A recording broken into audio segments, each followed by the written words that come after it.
Hello, I'm Cher Kretz, and I'm here today to talk to you about self-care.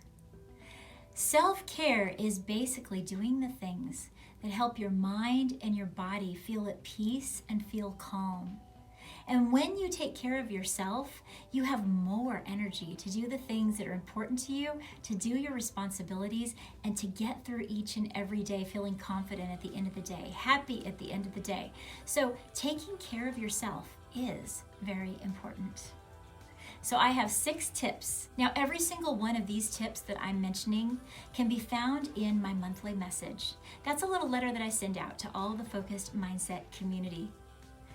If you're already on that list, check it out because there is this list as well as much more information on how to take care of stress and anxiety right there. And if you'd like to be a part of the community, check out the notes below so you can find the link and join on in. First of all, take breaks. When you're planning out your schedule, don't have everything be so tight that you forget to take breaks. And when you do take a break, decide how long it's going to be so it doesn't get out of hand. And before you know it, you're having such a long break that you're stressing yourself out more with all the work you still have to get done. Also, when you are in the middle of working, some people you just get in a flow and you keep working. Set a timer so you don't get on the opposite end of the spectrum where you're working so much that you're wearing yourself out and you need a break. My second tip is do your favorite things. You know, sometimes we need to remind ourselves what our favorite things are. Lately, we've been in front of a screen so much, haven't we? It might be our phone when we're getting caught scrolling, or all of our social media, or it might be when you're doing schooling or any type of course online, or just any type of work. It seems like we're in front of a screen. Well, whatever you do often, the mind is going to think, well, that must be what you need to do all the time.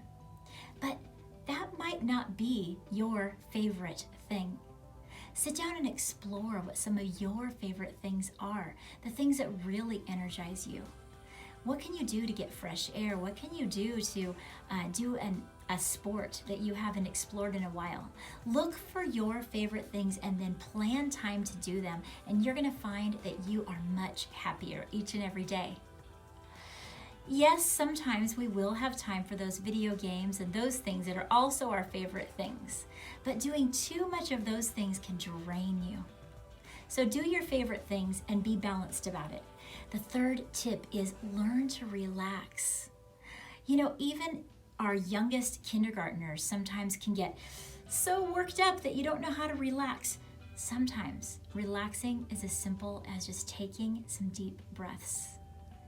I know that seems like a cliche, you've always heard it, just take some deep breaths, but it's true that the oxygen needs to flow up to our brain in order for us to be able to think clearly. So breathe in deeply through your nose and out through your mouth.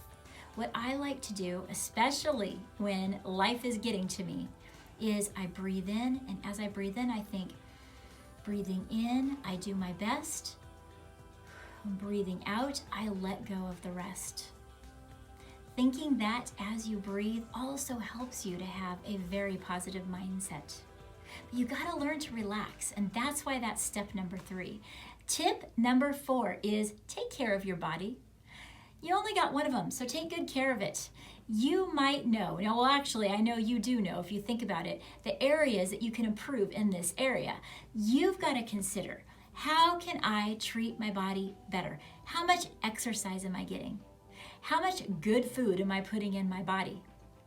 Is there some things I need to stop eating? Are there some times when I could be moving around and I'm sitting down? Taking care of your body is one of the easiest ways for us to get endorphins moving inside of us.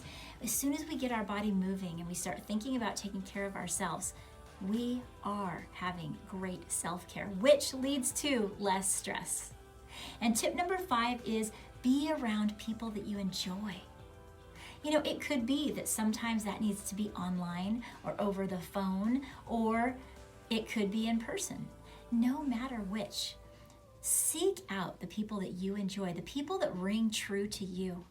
If there's someone that you're around that drains you and makes you feel awful about yourself and just stresses you out, It's okay to limit your time with those people. And if you have someone that brings you energy and joy and you find that you're yourself when you're around them, then that's probably a great person to hang out with more often. The next thing is share your feelings. Man, it's so easy for us to keep everything inside. It's so easy for us just to type a couple of sentences when we're playing a game or whatever it might be, and then that's that. But there's a lot more going on in you, isn't there? So learn to share your feelings and share them appropriately. Sometimes that's through journaling. Sometimes that's with a friend. Sometimes a family member, a sibling, or a parent. Find ways to share how you feel, especially when our thoughts get swirling and they're negative. We got to get those thoughts out, because if they just stay swirling around in your mind, then your mind starts to believe some negative thoughts.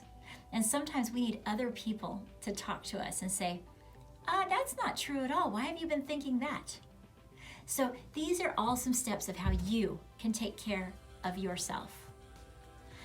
Take time to do that, and make sure you know that when you do that, you're also taking care of all of the people around you that love you, because that means you're ready to bring your very best self into every situation. So go out there and be your best self every day by taking care of yourself. And until next time, keep in touch and take care.